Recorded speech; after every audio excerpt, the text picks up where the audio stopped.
الحمدللہ رب العالمین والصلاة والسلام علی سید المرسلین اما بعد فاعوذ باللہ من الشیطان الرجیم بسم اللہ الرحمن الرحیم الصلاة والسلام علیک یا رسول اللہ وعلی آلک واصحابک یا حبیب اللہ الصلاة والسلام علیک یا نبی اللہ وعلی آلک واصحابک یا نور اللہ۔ میٹھے میٹھے اسلامی بھائیوں اور مدنی چینل کے ناظرین، سلسلہ ہے ایک قصہ ہے قرآن سے۔ قرآن ہے میرا رہنما، قرآن شفا ہے، نور ہے قرآن، جلا دل کی میرا قرآن، رضا رب کی میرا قرآن، قرآن قرآن۔ آج کون سا قصہ آپ کو سنانا ہے؟ امید ہے ہر سلسلے میں آپ کوشش کر کے ہمارے اس پورے واقعے کو سنتے ہوں گے۔ مس کر جائیں تو دعوت اسلامی کی ویب سائٹ پر جا کر، مدنی چینل پر جا کر آپ اس کو تلاش بھی کر سکتے ہیں۔ اب تو مدنی چینل کا اپنا آفیشیل فیس بک پیج بھی ہے، وہاں جا کر بھی اس سلسلے کو آپ تلاش کر سکتے ہیں۔ ضرور قصے قرآن کے سنتے جائیے، اپنے بچوں کو سناتے جائیے، تاکہ قرآن پاک کے بارے میں اور اسلامک ہسٹری کے بارے میں ہماری معلومات میں اضافہ ہوتا چلا جائے۔ ساتھ ساتھ جب اتنے پیارے پیارے واقعات، اتنے ہسٹوریکل ایونٹس کے بارے میں پتہ چلے گا تو قرآن پاک سے محبت جو ہے وہ بھی بڑھتی جائے گی۔ آج ایک بڑا ہی عجیب و غریب واقعہ آپ کو سنانا ہے۔ کیا ایسا کبھی ہوا تھا کہ 100 برس تک مردہ رہنے کے بعد کوئی پھر زندہ ہوا ہو؟ جی ہاں، ہمارے قرآن میں ایک ایسا واقعہ بھی موجود ہے کہ 100 برس بعد بھی زندہ ہوئے، اور وہ کوئی اور نہیں بلکہ اللہ کے نبی تھے۔ یہ واقعہ کون سا ہے، کب ہوا، کیسے ہوا، آئیے سنتے ہیں۔ اکثر مفسرین کے نزدیک یہ واقعہ حضرت عزیر بن شرخیہ علیہ السلام کا ہے، جو بنی اسرائیل کے ایک نبی ہیں۔ اور واقعے کی تفصیل یہ ہے کہ جب بنی اسرائیل کی بدعمالیاں بہت زیادہ بڑھ گئیں تو ان پر خدا کی طرف سے یہ عذاب آیا کہ بخت نصر بابلی، ایک کافر بادشاہ جو تھا، اس نے اپنی بڑی فوج کے ساتھ بیت المقدس پر حملہ کر دیا اور شہر کے 1 لاکھ باشندوں کو قتل کر دیا، اور 1 لاکھ کو ملک شام میں بکھیر کر ادھر ادھر آباد کر دیا، گویا ملک بدر کر دیا، اور 1 لاکھ کو گرفتار کر کے لونڈی اور غلام بنا لیا۔ حضرت عزیر علیہ السلام بھی انہی قیدیوں میں سے تھے۔ اس کے بعد اس غیر مسلم بادشاہ نے پورے شہر بیت المقدس کو توڑ پھوڑ کر مسمار کر دیا اور بالکل ویران بنا دیا۔ یہ کیسا عذاب تھا، یہ کیسی فوج تھی جس نے گویا ایک ہنستے بستے شہر کو تخت و تاراج کر دیا، برباد اور ویران کر دیا۔ اب قوم عمالقہ کا ایک لڑکا ان کے بت نصر کے پاس لاوارث پڑا ہوا ملا۔ اب آئیے جانتے ہیں کہ بخت نصر تھا کون۔ چونکہ اس کے باپ کا نام کسی کو معلوم نہیں تھا، اس لیے لوگوں نے اس کا نام بخت نصر یعنی نصر کا بیٹا رکھ دیا۔ خدا کی شان کی یہ لڑکا بڑا ہو کر کہراسف بادشاہ کی طرف سے سلطنت بابل پر گورنر مقرر ہو گیا، پھر یہ خود دنیا کا بہت بڑا بادشاہ بن گیا۔ کچھ دنوں کے بعد حضرت عزیر علیہ السلام جب کسی طرح بخت نصر کی قید سے رہا ہوئے تو ایک دراز گوش یعنی گدھے پر سوار ہو کر اپنے شہر بیت المقدس میں داخل ہوئے۔ اپنے شہر کی ویرانی اور بربادی دیکھ کر آپ کا دل بھر آیا۔ انبیاء بھی کمال کی شخصیت ہوتے ہیں، اپنی قوم سے، اپنے شہر سے، اپنے لوگوں سے بڑا پیار ہوا کرتا ہے۔ جب اپنے شہر کو ویران دیکھا تو آپ کا دل بھر آیا، چاروں طرف چکر لگایا مگر کسی انسان کی شکل نظر نہ آئی۔ ہاں یہ دیکھا کہ وہاں کے درختوں پر خوب زیادہ پھل آئے ہیں جو پک کر تیار ہو چکے ہیں، مگر کوئی ان پھلوں کو توڑنے والا نہیں ہے۔ یہ منظر دیکھ کر نہایت ہی حسرت و افسوس کے ساتھ آپ کی زبان مبارک سے یہ جملہ نکلا، انا یحیی ہذہ اللہ بعد موتہا، یعنی اس شہر کی ایسی بربادی اور ویرانی کے بعد بھلا کس طرح اللہ عز و جل اس کو آباد کرے گا۔ پھر آپ نے پھلوں کو توڑ کر تناول فرمایا، انگوروں کا رس نچوڑ کر نوش فرمایا، پھر بچے ہوئے پھلوں کو اپنے جھولے میں ڈال دیا اور بچے ہوئے انگور کے شیرہ کو اپنی مشک میں بھر لیا اور اپنے گدھے کو مضبوط رسی کے ساتھ باندھ دیا۔ پھر آپ ایک درخت کے پاس کچھ دیر کے لیے نیچے آرام کرنے لگے۔ آپ نے تو آرام کے لیے یوں سمجھیے کہ آپ لیٹے تھے کہ کچھ آرام کر لیا جائے، مگر اسی نیند کی حالت میں آپ کی وفات ہو گئی، گویا آپ نے دنیا سے پردہ فرما لیا۔ اللہ تعالیٰ نے درندوں، پرندوں اور چرندوں اور جنوں انسان سب کی نظروں سے آپ کو اوجھل کر دیا تاکہ آپ کو کوئی بھی نہ دیکھ سکے۔ یہاں تک کہ 70 برس کا زمانہ گزر گیا تو ملک فارس کے بادشاہوں میں سے ایک بادشاہ اپنے لشکر کے ساتھ بیت المقدس کے اس ویرانے میں داخل ہوا اور بہت سے لوگوں کو یہاں لا کر بسایا شہر کو پھر آباد کر دیا اور بچے کھچے بنی اسرائیل کو جو اطراف میں چلے گئے تھے، بکھر گئے تھے، سب کو بلا بلا کر شہر میں پھر آباد کر دیا۔ ان لوگوں نے نئی عمارتیں بنا کر اور قسم قسم کے باغات لگا کر اس شہر کو پہلے سے بھی زیادہ خوبصورت اور بارونق بنا دیا۔ ذرا غور کیجئے، ایک وہ نقشہ ہے بیت المقدس کا جب ویران ہے، لوگ بھی باہر جا چکے ہیں، کئی لوگ غلام بن چکے ہیں، 1,00,000 کے قریب لوگ ہلاک ہو چکے ہیں۔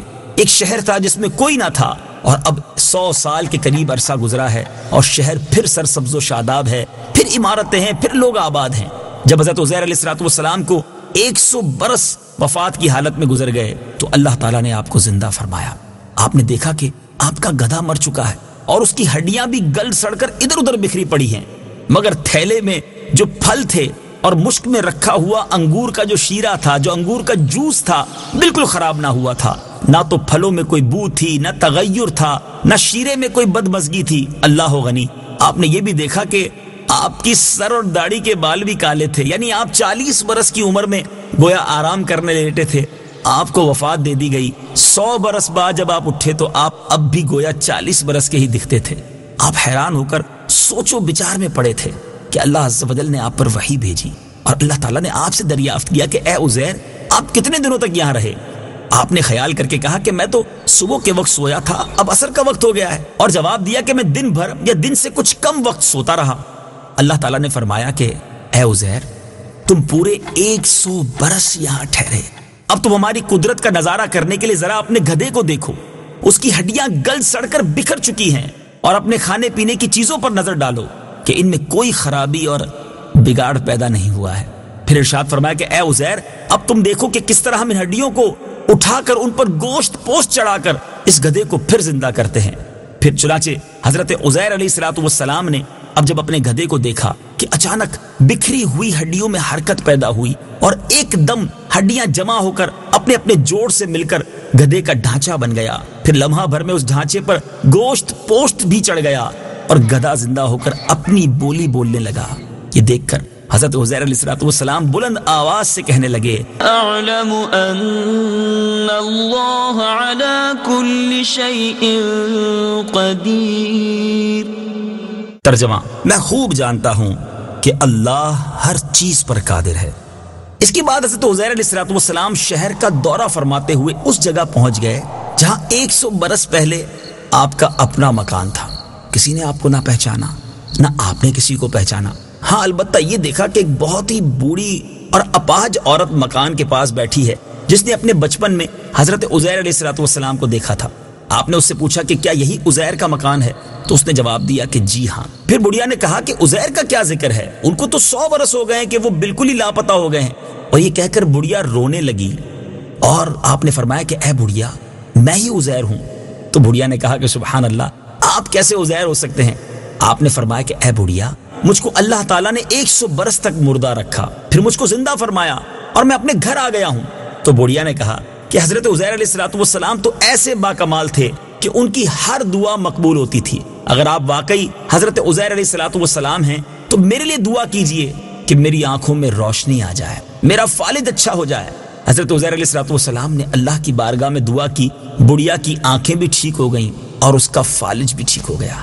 پھر اس نے غور سے آپ کو دیکھا تو پہچان لیا اور بول اٹھی کہ میں شہادت دیتی ہوں کہ آپ یقیناً حضرت عزیر علیہ السلام ہیں۔ پھر وہ بڑھیا آپ کو لے کر بنی اسرائیل کے محلے میں گئی۔ اتفاق سے وہ سب لوگ ایک مجلس میں جمع تھے۔ اب وہاں جا کر یہ بات سمجھانا بڑا مشکل تھا کہ ایک 40 سال کا شخص جو ہے وہ دعویٰ کر رہا ہے کہ میں حضرت عزیر علیہ السلام ہوں، اور کیونکہ آپ اگر اس حساب سے دیکھیں تو حضرت عزیر علیہ السلام کی عمر اس وقت 140 برس ہونی چاہیے تھی۔ بہرحال اسی مجلس میں آپ کا لڑکا بھی موجود تھا جو 118 برس کا ہو چکا تھا، اور آپ کے چند پوتے بھی تھے جو سب بوڑھے ہو چکے تھے۔ بڑھیا نے مجلس میں شہادت دی اور اعلان کیا کہ اے لوگوں، بلا شبہ یہ حضرت عزیر علیہ السلام ہیں، مگر کسی نے بڑھیا کی بات کو نہ مانا۔ اتنے میں ان کے لڑکے نے کہا کہ میرے باپ کے دونوں کندھوں کے درمیان ایک کالے رنگ کا مسا تھا جو چاند کی شکل کا تھا۔ چنانچہ آپ نے اپنا کرتا اتار کر دکھایا تو وہ مسا بھی موجود تھا۔ پھر لوگوں نے کہا کہ حضرت عزیر علیہ السلام کو تو تورات زبانی یاد تھی، اگر آپ کو زبانی تورات یاد ہے تو پڑھ کر سنائیے۔ آپ نے بغیر کسی جھجک کے تورات شریف سنا دی۔ لوگوں میں سے تو کسی کو یاد نہیں تھی، اور بخت نصر بادشاہ نے بیت المقدس کو تباہ کرتے وقت 40,000 تورات کے عالموں کو چن چن کر قتل کر دیا تھا اور تورات کی کوئی جلد بھی زمین پر باقی نہ چھوڑی تھی۔ اب یہ سوال پیدا ہوا کہ حضرت عزیر علیہ السلام نے تورات صحیح پڑھی ہے یا غلط؟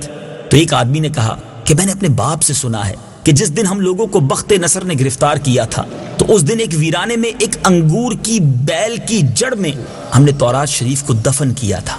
اگر تم لوگ میرے دادا کے انگور کی جگہ کی نشاندہی کر دو تو میں تورات کی ایک جلد برآمد کر دوں گا۔ اس وقت پتہ چل جائے گا کہ حضرت عزیر علیہ السلام جو تورات پڑھ رہے ہیں وہ صحیح ہے یا نہیں۔ چنانچہ لوگوں نے تلاش کر کے وہ زمین کھود کر تورات کی جلد نکال لی تو حرف با حرف تو وہی تھی جو حضرت عزیر علیہ السلام نے زبانی تورات سنائی تھی۔ یہ عجیب و غریب اور حیرت انگیز ماجرا دیکھ کر سب لوگ یک زبان ہو کر کہنے لگے کہ بے شک یہ حضرت عزیر علیہ السلام ہی ہیں۔ میٹھے اور پیارے اسلامی بھائیوں، شاید یہ بڑی عجیب و غریب بات بھی ہے اور یہ بڑا عجیب و غریب سوال بھی ہے کہ کیا دنیا میں کوئی ایسا والد ہے جس کی عمر 40 سال ہو اور ان کے بیٹے کی عمر 118 سال ہو؟ ایسا دنیا میں ایک بار ضرور ہوا تھا جب حضرت عزیر علیہ السلام 100 سال کے لیے گویا دنیا سے پردہ فرما گئے تھے۔ یہ عجیب و غریب واقعہ قرآن مجید میں کہاں موجود ہے؟ یہ واقعہ بھی سورہ بقرہ میں ہے۔ آئیے سورہ بقرہ کی آیت نمبر 259 کی تلاوت بھی سنتے ہیں اور ترجمہ بھی سنتے ہیں۔ أو كالذي مر على قرية وهي خاوية على عروشها قال أنى يحيي هذه الله بعد موتها فأماته الله 100 عام ثم بعثه قال كم لبثت قال لبثت يوما أو بعض يوم قال بل لبثت 100 عام فانظر إلى طعامك وشرابك لم يتسنه وانظر إلى حمارك وَلِنَجْعَلَكَ آيَةً لِلنَّاسِ وَانظُرْ إِلَى الْعِظَامِ كَيْفَ نُنشِزُهَا ثُمَّ نَكْسُوهَا لَحْمًا فَلَمَّا تَبَيَّنَ لَهُ قَالَ أَعْلَمُ أَنَّ اللَّهَ عَلَى كُلِّ شَيْءٍ قَدِيرٌ۔ ترجمہ: یا کیا تم نے اس شخص کو نہ دیکھا جس کا ایک بستی پر گزر ہوا اور وہ بستی اپنی چھتوں کے بل گری پڑی تھی؟ تو اس شخص نے کہا اللہ انہیں ان کی موت کے بعد کیسے زندہ کرے گا؟ تو اللہ نے اسے 100 سال موت کی حالت میں رکھا، پھر اسے زندہ کیا۔ پھر اس شخص سے فرمایا تم یہاں کتنا عرصہ ٹھہرے ہو؟ اس نے عرض کی میں 1 دن یا 1 دن سے بھی کچھ کم وقت ٹھہرا ہوں گا۔ اللہ نے فرمایا نہیں بلکہ تو یہاں 100 سال ٹھہرا ہے، اور اپنے کھانے اور پانی کو دیکھ کہ اب تک بدبودار نہیں ہوا، اور اپنے گدھے کو دیکھ جس کی ہڈیاں تک سلامت نہ رہیں، اور یہ سب اس لیے کیا گیا ہے تاکہ ہم تمہیں لوگوں کے لیے ایک نشانی بنا دیں۔ اور ان ہڈیوں کو دیکھ کہ ہم کیسے انہیں اٹھاتے زندہ کرتے ہیں، پھر انہیں گوشت پہناتے ہیں۔ تو جب یہ معاملہ ان پر ظاہر ہو گیا تو وہ بول اٹھا میں خوب جانتا ہوں کہ اللہ ہر چیز پر قادر ہے۔ میٹھے میٹھے اسلامی بھائیوں اور مدنی چینل کے ناظرین، واقعہ آپ نے سنا ہے نا عجیب و غریب قصہ، مگر اس قصے سے ہمیں کیا سیکھنے کو مل رہا ہے؟ میرے رب کی شان کتنی نرالی ہے۔ ان اللہ علی کل شیء قدیر، میرا رب جب چاہے جو چاہے اپنی قدرت سے فرما سکتا ہے۔ ہمیں اس کی قدرت پر یقین کامل ہونا چاہیے۔ بعض اوقات ہم سمجھتے ہیں ناممکن ہے، مگر میرے رب کے لیے کوئی چیز ناممکن نہیں۔ ایک بات۔ دوسری بات یہ کہ حضرت عزیر علیہ السلام کے اس واقعے میں اللہ تعالیٰ کی کیسی شان سننے کو مل رہی ہے کہ آپ کا ایک بال بھی سفید نہیں ہوتا، آپ 40 سال جتنے ہی دکھ رہے ہیں، آپ کا گدھا جو ہے وہ گل سڑ کر ہڈی اس کی ہڈیاں بھی بکھر جاتی ہیں، دوسری طرف آپ کے پھل بھی سلامت ہیں، آپ کا انگور کا شیرہ بھی ٹھیک ہے، اور پھر رب نے چاہا تو وہ گدھا پھر سے زندہ بھی ہو جاتا ہے نا عجیب بات؟ مگر سیکھنے کو یہ مل رہا ہے کہ اگر ایک ہی قبرستان ہو، ایک جیسی ہی قبریں دکھ رہی ہوں، ایک قبر کے مردے کی ہڈیاں بالکل گل سڑ سکتی ہیں، اور اللہ والوں کی قبر جو ہے ان کے مزارات میں وہ بالکل صحیح سالم اور حشاش بشاش بھی رہ سکتے ہیں۔ رب کی رضا جس میں ہے، اللہ جسے چاہے اسے اپنی حفظ و امان میں رکھے۔ جبھی تو شاعر لکھتا ہے جبھی میلی نہیں ہوتی دہن میلا نہیں ہوتا، غلامان محمد کا کفن میلا نہیں ہوتا۔ اور دوسری بات جو سیکھنے کو مل رہی ہے کہ حضرت عزیر علیہ الصلوۃ والسلام کا بیت المقدس یعنی اس شہر کی ویرانی بربادی دیکھ کر جس طرح آپ کا دل بھر آیا، جس طرح آپ نے اللہ عز و جل کی بارگاہ میں التجائیں پیش کی، اس سے پتہ چلا کہ اپنے وطن سے، اپنے شہر سے محبت کرنا یہ اللہ والوں کا طریقہ ہے۔ ہمیں بھی اپنے وطن سے اور بالخصوص وطن عزیز پاکستان میں رہنے والوں کو اسلامی جمہوریہ پاکستان سے خاص محبت اور الفت ہونی چاہیے۔ اللہ تعالیٰ ہمارے وطن عزیز کی حفاظت فرمائے، ہمارے حرمین طیبین کی حفاظت فرمائے، بیت المقدس ایک بار پھر مسلمانوں کو عطا فرمائے۔ مدنی چینل دیکھتے رہیے، انشاءاللہ عز و جل اگلے سلسلے میں ایک اور مبارک قصہ لے کر حاضر ہوں گے۔ صلو علی الحبیب صلی اللہ تعالی علی محمد صلی اللہ علیہ وسلم۔